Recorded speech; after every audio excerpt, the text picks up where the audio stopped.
Saúde! Estamos de volta ao segundo bloco do programa de hoje, que, como sempre, para variar, está muito bom. A gente vai falar agora sobre uma questão que incomoda muitas pessoas. Muita gente procura saber muito mais informações a respeito a cada tempo, a cada dia que passa. É a questão da intolerância e alergia à lactose. Será que o leite é um vilão? Será que o leite é, na verdade, uma solução, um alimento ou um problema? Eu sei que a gente tem um número aqui, 37 milhões de brasileiras e brasileiros têm algum tipo de intolerância à lactose. Vamos saber mais sobre isso com a nutricionista, doutora em saúde pública pela Faculdade de Medicina da UFMG, Janaína Goston. Está aqui conosco. Que alegria, Janaína, te receber. Tudo bem? Tudo bem, Fernando? Ótimo. Prazer, uma honra estar aqui com Muito você. bacana. A gente estava conversando aqui sobre suas atividades, né? Muito ligada ao entendimento aí da área esportiva, enfim. Nutrição, atividade física, bem-estar, saúde, tem muito a ver com o que a gente... como a gente se alimenta, né, Janaína? E o leite está ali, né? Tem uma pesquisa recente que eu li, achei muito interessante. Há 12 mil anos o leite faz parte da nossa alimentação. Sim. Mas o leite vem sofrendo algumas transformações muito importantes nesses 12 mil anos. A água que a vaca toma, sim, os antibióticos que são usados para resolver problemas, a ração que ela come, tudo isso vai para o leite que a gente toma, né? É verdade. A gente tem... O leite foi um grande aprendizado da sociedade, né? E a gente tem que ir até antes, porque quando a gente vem com fogo, né? Quando descobre-se o fogo, você tem... o leite. Você tem essa versatilidade que o leite depois gera os derivados. Sim. Mas é interessante porque você fala essa questão, ainda que eu lido com esportistas e atletas hoje, mas eu lido com a parte clínica, acima de tudo, né? Que é eu olhar o indivíduo como um todo, e uma das queixas principais hoje é as repercussões que o alimento pode gerar. A gente sabe que tem efeitos positivos, mas também alguns negativos. E algumas pessoas, dentre elas, citam esse desconforto com o leite, né? Então o leite, ele passa a ser um alimento que ele tem um valor nutritivo, não tem dúvida, inquestionável. Tanto é que sanou fome de muitas pessoas, quando a gente descobre que você pode tirar do animal essa bebida e consumir nutrientes. Com a tecnologia, ao longo dos tempos, obviamente que a gente passa a ter menos doenças, porque quando você ingere o leite cru, tem inúmeros malefícios. Porque o leite tem, né? Você tem a contaminação do próprio animal, a manipulação do homem, enfim. Então, nesse processo, dessa cadeia ao longo do tempo, a tecnologia nos ajuda. Mas é óbvio que o homem também, com a sua inteligência, ele consegue o quê? Usufruir de vários alimentos, esses nutrientes. E a gente ingere alimento, a gente não ingere nutriente, a gente come alimento, né? Então você tem que pensar nesse laço afetuoso também que a alimentação traz. Sim, então é o que você falou, a nutrição, o ato de nutrir, ele é extremamente importante. A gente não vive de luz. Mas o que a alimentação repercute? Inúmeros alimentos. E aí, dentre esses alimentos, tem as suas preferências ou não. Então, o que acontece hoje, que eu vejo dentre as queixas principais, o leite ele fica sendo o vilão. Só que o que eu sempre falo com meus clientes é assim, primeiramente, você gosta? E a pessoa fala, eu gosto, mas eu fico com medo, porque eu acho que eu tenho desconforto e tudo. E esse desconforto, ele pode se dar. Como você falou aí, milhões de pessoas sofrem da intolerância à lactose. Existe a alergia à proteína do leite, que ela acontece muito mais em crianças, até 1 ano de vida, às vezes até os 5 anos. Então, essa alergia, ela repercute na infância, na primeira infância, desde o nascimento, quando ela passa a ingerir, né, esse leite de vaca. A mãe atenta a isso, o pediatra, existem soluções para isso. A tecnologia também avançou nas fórmulas infantis. Mas, quando a gente tem essa alergia no adulto, ela precisa ser investigada, porque geralmente a alergia à proteína, que ela é muito mais séria e menos comum no adulto, ela vem repercutindo o quê? Em dermatites, manchas na pele, desconfortos que são mais agravados como diarreias, às vezes até fezes com sangue. Então a gente tem repercussões mais graves, que é menos comum. Sim. Agora, a intolerância à lactose, é uma outra questão que não tem a ver com alergia, porque alergia é uma reação do nosso sistema imune. E alergia, para a gente começar a nossa conversa aqui, acho que a primeira questão a ser resolvida é: alergia é uma coisa, intolerância é outra. Isso. Existem níveis de intolerância. Sim. E alergia, ela é uma coisa absoluta, ela não tem nível, ela é e pronto, acabou. É uma reação do seu sistema imune. E não existe... É mais brava. É mais brava. E a intolerância é tipo, mais ou menos, é chatinho, mas é bonzinho. Sabe aquela pessoa chatinha, mas é boazinha? Ela causa é boazinha, mas é incômodo, chatinha. Né? Você vai levando, você vai levando. E esse é um grande problema, porque às vezes fica muito difícil, você como nutricionista deve ter muita vivência disso.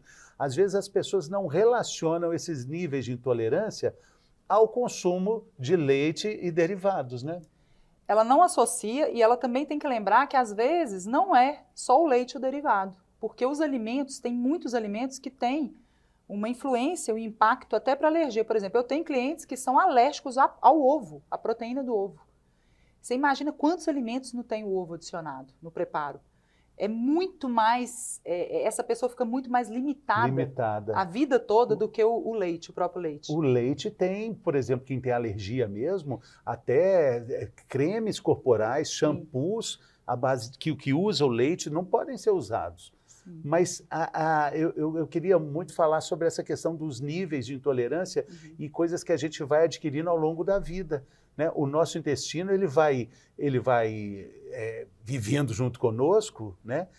E vai também adquirindo as suas próprias características ali, né? Ele também tem, não sei se a gente pode dizer, o intestino tem suas personalidades também, né? Ao longo dos anos. Não tem aquele ditado, você é o que você come. Não é? Então, o seu intestino mostra a sua identidade, um atleta tem a sua identidade também moldada com o seu intestino e assim vai, né? E o leite entra nisso tudo aí porque a gente acaba consumindo muito, né? De diversas formas, ainda mais em Minas Gerais, né? Mas leite é bom para o bezerro, né? Porque, por exemplo, o alimento mais completo que existe no mundo é o leite materno. É o mais completo. Completo. Então, vamos diferenciar isso aí. Porque tem o diálogo que eu escuto é esse, né? O homem é o único mamífero que ingere o leite. Então, o bezerro ou o animal que deveria ingerir, né, o leite. Mas a gente tem essa inteligência de usufruir desse alimento. Agora, é assim, esse argumento, ele não é um argumento que possa convencer, porque a gente tem que lembrar que você pode não querer consumir o leite, porque, felizmente, o que o leite é? Ele é rico em proteínas, vitaminas e cálcio, né? Dentre elas, essas vitaminas minerais, a gente tem o cálcio. Dentre as fontes proteicas, se você falar, Janaína, eu posso consumir o quê? A gente tem o ovo, carne, né? As proteínas vegetais. Então, realmente o homem precisa de ingerir leite? Não. Mas se ele quiser, ele tem opção? Sim, porque a gente também tem o leite como fonte de proteína e outras vitaminas e minerais. Agora, em relação ao cálcio, é inquestionável. A gente tem uma fonte maior de cálcio nos lácteos, de maneira geral. Para você usufruir desse cálcio via alimentação com outros alimentos, por exemplo, vegetais verdes escuros, porque eu tenho clientes e pacientes que são veganos, que não vão ingerir. Então, a gente tem que ter uma atenção maior para esse indivíduo. Então, ele tem que consumir uma quantidade de vegetal verde escuro, de peixes, de feijões, né? Muito maior quantidade, muito maior. Por quê? Porque mesmo o leite que a gente toma, a gente não consegue absorver todo o cálcio.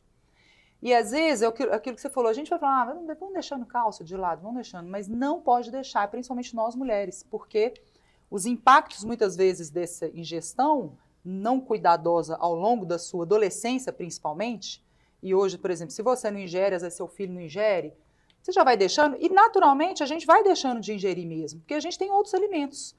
Então, como você falou, a gente vai deixando de produzir as enzimas para digerir esse leite, você vai ficando mais intolerante, por isso que você falou, tem gradações, né, de intolerância. Eu tenho clientes que têm um teste no exame de sangue positivo e nunca sentiu um sintoma. Aí ele tem que cortar? Não, porque ele nunca sentiu, ele não tem sintomatologia, né? Mas, então, assim, a primeira coisa é a gente falar assim, não, tudo bem, o homem ele tem a opção de ingerir. Ele pode ingerir esse alimento que é fonte de proteína, ok. Agora, a fonte de cálcio, por onde que ele vai adquirir? Se ele não ingere o lácteo nenhum, ele tem o recurso dos vegetais verdes escuros, os feijões, os peixes e os suplementos. Só que fica o alerta aqui, para quem precisar de ingerir suplementos de cálcio, tem que estar com a vigilância de um médico. porque a gente tem algumas consequências, como a dosagem dos suplementos, e é necessário, às vezes, algumas pessoas, principalmente os mais velhos, de ingerir esse suplemento de cálcio, a gente tem repercussões sempre quando você vai dar uma dose maior de algum nutriente.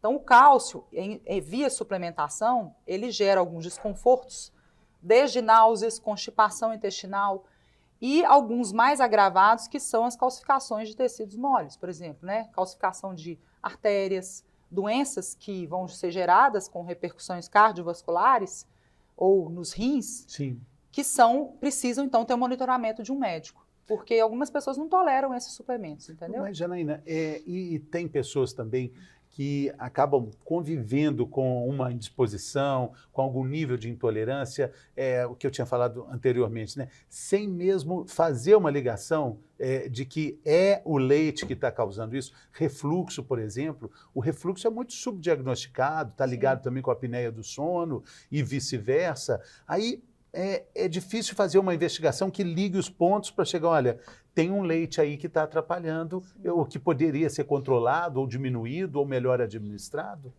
Como que a gente faz? E às vezes funciona bem melhor na prática. Isso que você falou é assim, ó, eu suspeito ou eu não tenho ideia então, de onde. Me sinto mal, né? Isso, me sinto mal. Aí a gente pode falar até de insônia, podemos falar até de dificuldade para dormir, desregulagem no trato intestinal, né? Coisas que vão levando, que você vai levando, vai empurrando para debaixo do tapete. Desconforto gástrico. Isso, não importa em que cenário do sistema digestivo, né? Resumiu bem. Isso, então, esse desconforto, ele é uma queixa importante. A pessoa não sabe identificar do que seja específico. Ela pode até falar, igual você falou, se ela tiver dificuldade de dormir, que ela já parou de comer mais tarde. Pigarro. Isso, ela tem feito algumas coisas e ela não sabe exatamente do que pode ser. Pode ser pelo leite? Claro que pode ser. Mas não necessariamente o leite é o único causador. Porque quando a gente faz essa afirmação, a gente está sendo muito reducionista em afirmar e ter uma relação causal. Eu tomo leite e logo eu vou ter o quê? Refluxo. E o refluxo, ele é multifatorial, porque como você falou, pode ser, você está acima do peso, você pode ter um estresse, porque o nosso sistema nervoso, ele está muito ligado ao nosso sistema digestivo, tanto é que você deve lembrar em épocas de faculdade ou de provas, que às vezes você ficava mais nervoso, algum colega você via que ia mais ao banheiro, ou que tinha dor de estômago, né, ficava passando mal e tudo, então a gente tem uma repercussão. Então quando a gente falar de um refluxo, ele é um sintoma gástrico, até um médico, ele não vai sair chegando assim, peraí, vamos usar isso. Ele pode até fazer isso como um recurso medicamentoso, mas ele vai precisar de identificar o que está ao seu redor e alguns alimentos, por quê? Por exemplo, se você ingere uma comida, mas que ela está sempre pesada, com teor de gordura alto, ou você come fora frequentemente, às vezes alguns componentes da própria alimentação ali, isso pode estar contribuindo para isso.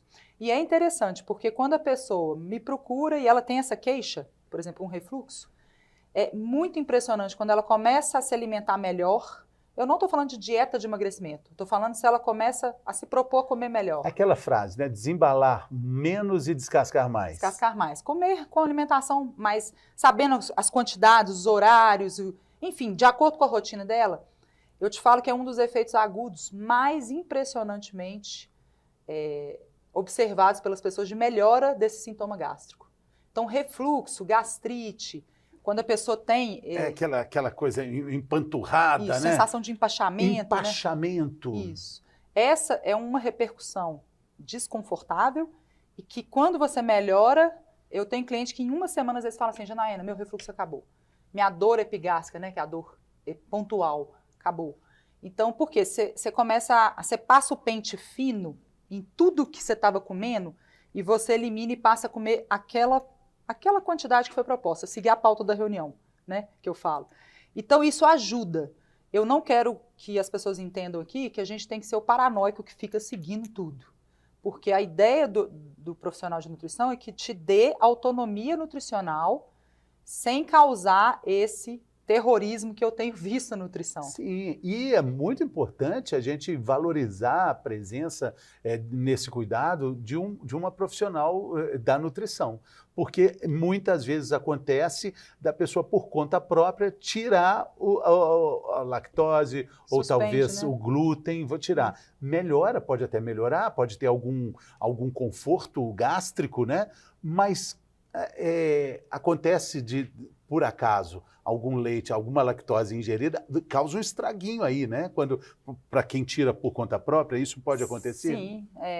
Quando você faz qualquer coisa da sua cabeça, ou porque ouviu falar, ou porque é de um profissional que você não... Tinha uma dieta famosa, a dieta da dieta celíaca, né? Usada por todo mundo, né? Que não era celíaco. Que não é celíaco, né? Por que as pessoas melhoram? Porque quando você elimina um monte de outras coisas e passa a seguir, né? Por exemplo, quando você tira o glúten, você elimina muitas coisas do seu dia, você fica muito limitado. Os lácteos também, porque a gente tem que lembrar que não é só o leite. Quantas coisas você deixa de comer? Por exemplo, os queijos, você deixa de tomar iogurte, você deixa de comer manteiga, você deixa de comer o creme de leite que é preparado à sua refeição. Então, você elimina muitas coisas. Por isso que as pessoas melhoram. Mas se você fizesse uma dieta que inclui tudo e regrada, você também vai melhorar. Então, esse tipo de dieta que se cria, às vezes, com nomes, a gente intitula um nome, é o tipo de dieta. A Janaína trabalha com qual dieta? Não, eu trabalho com alimento. Né? Por quê? Porque qual que é a dieta melhor para o Fernando? É aquela que você vai encaixar na sua rotina. Se você faz exercício, você trabalha aqui no estúdio o dia todo, você viaja muito, trabalha viajando, que você vai conseguir fazer em qualquer lugar. Né? Tanto é que eu até converso com os meus clientes, que são atletas, que eu falo para eles assim, quais são os alimentos que você encontra em qualquer lugar do mundo? Se você vai numa pousadinha aqui na nossa querida Serra do Cipó, ou se a gente vai para fora do país, você vai ter ovo, uma fruta, leite, queijo, um pão, uma aveia, ali, um cereal, uma geleia. É isso que você encontra em qualquer lugar do mundo que você for. Na pequena cidadezinha até... E por que é importante às vezes isso? Porque o que adianta você treinar a sua vida toda comendo determinado... Então imagina, quantas pessoas eu lido que cortam tudo. Come o pão sem glúten, tira o leite. Quando viaja, desestrutura, não consegue sair do lugar. Ou também tem que o quê? Se colocar, né, à prova daqueles tipos de alimentos que ela está achando ali. Então, o que seria melhor? Ela encontrar o equilíbrio, ela tentar consumir de tudo? Só que as pessoas estão chegando com medo. E muitas vezes, Fernando, infelizmente, às vezes reforçado por alguns profissionais, colegas meus, nutricionistas, né, que criam essas rotinas, fica parecendo até simpatia, né? Você tem que tomar um shot aqui, come a castanha colar, tira isso, tira... Eu costumo dizer que assim, a prática da nutrição ela é quase religiosa, assim, e tem fervores assim religiosos e brigas quase como uma torcida, é um fla-flu, é um Cruzeiro e Atlético, né? Sim. As pessoas se degladiam com relação às teorias diferentes, né? É verdade, você falou tudo. Eu me deparo com pessoas que, quando eu faço algum comentário, por exemplo, sobre o pão, vem um super lá low carb e fala, não pode. Né? E aí, o que o profissional de nutrição tem que fazer? Ele vai reforçar o seu medo de comer, aquela crença que você tem a vida toda, né? Ou você vai tentar melhorar. Só que a gente não tem que chegar para ninguém e impor. Né? Imagina que a vida toda você não gosta de leite. Eu vou chegar para você e falar, poxa, você vai ter que tomar leite? Não. Mas se você gosta de o nosso querido e patrimônio cultural queijo Canaça da Serra do Canaça. Então, assim, se você gosta e tem a possibilidade da gente colocar, por que não? Mas existe o equilíbrio de tudo, né? Sim. E muita desinformação também. Por quê? Por exemplo, vou te dar um exemplo claro. As pessoas, eu uso a mussarela de búfala porque ela não tem lactose. É mentira, ela tem lactose. Ou eu vou utilizar, né, assim...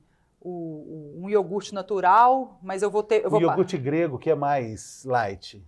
O iogurte grego não é light, exatamente. Eu queria te provocar falando do nosso queijinho, que você falou, o queijo curado, né? O queijo curado, meia cura, ele é feito com leite sem ser pasteurizado. O leite precisa, saiu da vaca, ele precisa, vamos fazer o queijo com ele. Por isso é difícil encontrar pão de queijo, que é feito com queijo curado, fora de Minas Gerais. Já falei aqui várias vezes isso. Verdade. Fora de Minas, eles comem outra coisa. Chama pão de queijo mesmo, mas é outra coisa, é diferente. E aí, Janaína, O que tem esse queijo que é feito com leite que não foi pasteurizado? Ele tem mais lactose ou menos lactose, mais ou menos gordura? Porque ele também às vezes, meio condenado, porque, tipo, esse engorda, né? Em termos de gordura, gordura é sinônimo de sabor, né? Você tira a gordura do alimento, você perde sabor. Já visto o picolé mineiro, né? Que é aquele torresminho que tem sabor demais. Isso mesmo. Você já provou aquele picolé mineiro? Não provei, mas... Não, nunca. Não provei. Você nunca comeu picolé mineiro? Picolé aquele torresmão assim?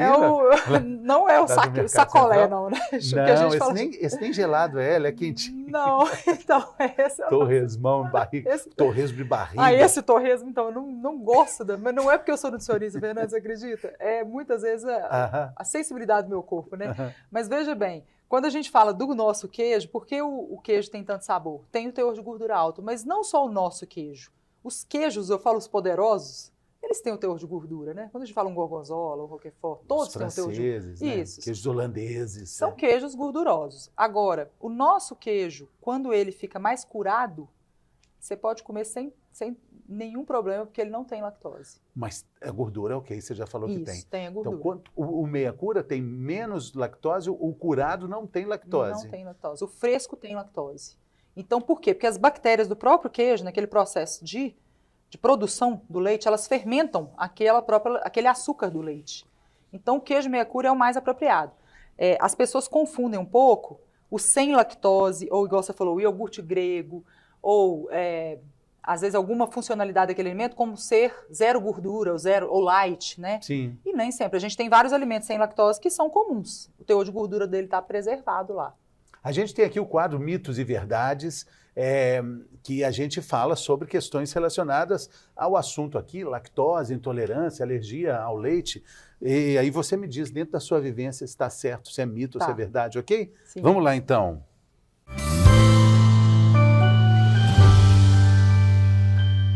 Mitos e verdades do programa de hoje com Janaína Goston. Nasceu em Ouro Branco, nasceu em Belo Horizonte, foi para Ouro Branco e agora faz sucesso explicando para as pessoas que o importante não é a dieta nem o regime, é o alimento, é entender a relação com ele. Né, Janaína? Isso mesmo. Interessante essa conversa nossa aqui. Vamos lá, então, mitos e verdades. A primeira frase é essa. Todos os alimentos derivados do leite contêm lactose. Mito ou verdade? Verdade. Verdade. Pessoas com intolerância à lactose devem fazer suplementação de cálcio. É mito? Mito. A pessoa que tem intolerância à lactose, ela deve usar primeiramente os alimentos que a indústria disponibiliza lac-free, ou utilizar as enzimas. Mas ela não tem necessariamente que fazer suplementação de cálcio, porque se ela mantém a injeção desse lácteo, o lácteo está preservando o cálcio dela. Desde que ela usa esse lac-free, a primeira escolha que ela deve fazer é essa. Recorrer ao lac-free. Não querendo usar o leite, ela pode usar os derivados que são lac-free.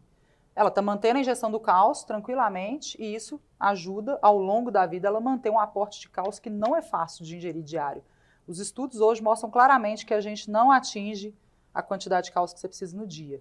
Né? A gente precisa de 1000 miligramas dia. Um copo de leite tem 300 miligramas. Um copão tipo nosso aqui. Então, é difícil a gente conseguir essa cota de cálcio. Por isso que, às vezes, você vai precisar de ter um recurso de suplemento se você não ingerir nenhuma fonte de lácteo. Aquele que não ingere nenhuma fonte, por alguma questão, seja porque não gosta ou porque não pode, procure orientação para que a gente consiga adequar a parte alimentar aliado a um médico que possa fazer também a prescrição desse cálcio acompanhando esse indivíduo. Sim.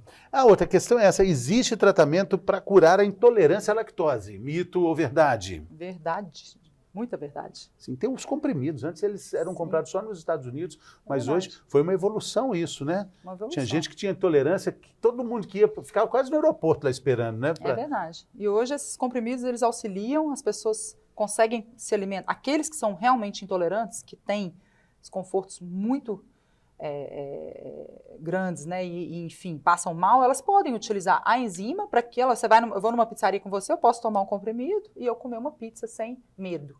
E também utilizar os lac-free, que são as opções que a pessoa também convive bem. Se ela não conseguir ter segurança nisso, que ela ingira a enzima. né? Sim, É um recurso muito bom. E também tratamentos, né, muito avançados também, dosando ali, né, a exposição à lactose, estão sendo feitos com sucesso também, né? Tem vários diagnósticos, o diagnóstico tem que ser feito por médicos, e a gente tem vários testes para identificar isso e você entender o nível que você tem dessa intolerância. Então procure entender primeiro, antes de você sair excluindo tudo, porque a alimentação, ela está ficando muito exclusiva, e a gente precisa de ter um mundo mais inclusivo, né? Em tudo, em todos os cenários, e a alimentação, eu acho que eu estou vendo as pessoas tirando os alimentos e colocando coisas que estão fora da realidade dela, fora do alcance dela. E aquela comida básica do dia a dia, que é o seu arroz, feijão, que sua mãe sentava com você e te servia ali, as pessoas estão com medo de comer o feijão porque causa desconforto, o arroz porque o arroz é sempre o vilão, né? O pão de sal nem pensar. E aí eu vejo assim, mas qual que é a lógica dessa alimentação? É dificultar a sua vida? É fazer com que você fique na loja A, na loja B, na loja C? Você chega numa gôndola do supermercado, você não sabe o que você busca, né? Eu acho que essa nutrição que ficam intitulando nomes de alimentos, né, suco, detox, eu falo que ela não me representa, porque ela fica exclusiva. Você começa a ter essa visão reducionista em vez de ter uma visão holística, que é muito mais... Muito bacana. Eu achei muito legal, muito bom mesmo. Bom, Janaína Goston, muito obrigado. Você tem Instagram? Qual que é? Instagram. Fala aí pra gente. No Instagram é Jana Nutrição. Jane Nutrição? Jana Nutrição. Jana Nutrição. Isso. É @Jana Nutrição? @Jana Nutrição. Dicas segue. bacanas por lá. Tô sempre falando alguma coisa. Muito bacana, muito obrigado. E um grande abraço para o seu pai, foi goleiro já do Cruzeiro, do Atlético. Todo mundo lá em casa está ligado, o Jorge Goston. Jorge Goston. Ele vai gostar, valeu. Seu fã, todo mundo lá em casa. Um grande abraço, seu Jorge Goston, valeu. Muito obrigado. Obrigada, Fernando. A gente fica por aqui, muito obrigado também pela sua companhia. Olha só o nosso WhatsApp aí para você mandar a sua sugestão de pauta para a gente, 997915990. Até a próxima, saúde!